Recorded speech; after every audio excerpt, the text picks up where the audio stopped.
j'ai connu des expériences relationnelles difficiles à cause de ma peur de poser des limites. Mais je vais vous en raconter une là, qui s'est passée il y a plusieurs années. Là. Une personne importante pour moi, une personne que j'aimais beaucoup, avait l'habitude de me dénigrer quand on était en présence de d'autres personnes. Jamais quand on était seul. Chaque fois, je me sentais humiliée. Puis mon sentiment de honte d'être ce que je suis grossissait tout le temps. J'avais beau lui exprimer ma honte, j'avais beau lui exprimer ma peine. Elle s'excusait, reconnaissait ses torts, me disait qu'elle ne ferait plus, puis ça recommençait quelque temps plus tard. À chaque fois, j'acceptais ses excuses, j'essayais de voir ma responsabilité, je rouvrais mon cœur à la relation parce que je l'aimais. Puis j'appréciais ses qualités. Puis un jour, après une soirée où elle m'avait dénigré à 2 reprises, j'ai eu tellement honte, j'étais tellement mal dans mon cœur que, en dedans, ça s'est fermé. Ça s'est fermé tout seul.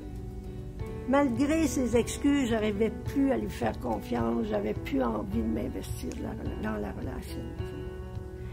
À la suite de cette expérience-là, puis de d'autres semblables, je me suis demandé pourquoi j'avais tant entendu que mon cœur se ferme plutôt que de poser des limites, parce que, dans le fond, j'avais peur du conflit, peur de perdre, peur du rejet, peur d'être culpabilisée. Pourtant, je savais que quand on ne pose pas de limites dans une relation, les conséquences sont graves. On se laisse envahir, on n'attire pas le respect, on attire l'abus, on devient méfiant, insécure, contrôlant même.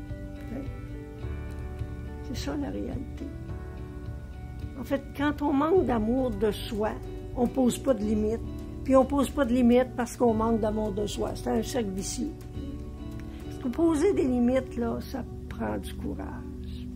Pas juste le courage de dépasser mes peurs et de m'affirmer. Mais le courage, s'ils ne sont pas respectés, mes limites, c'est de mettre des conséquences.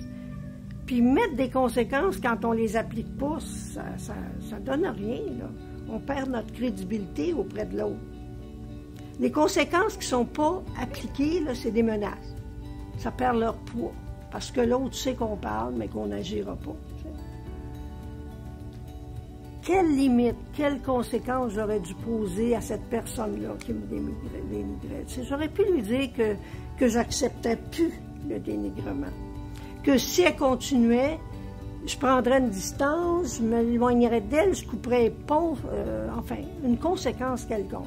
La difficulté là, avec la conséquence, c'est qu'il est très important qu'on passe à l'action. C'est ça qui demande du courage, c'est ça qui demande de l'amour de soi, parce qu'on risque de perdre.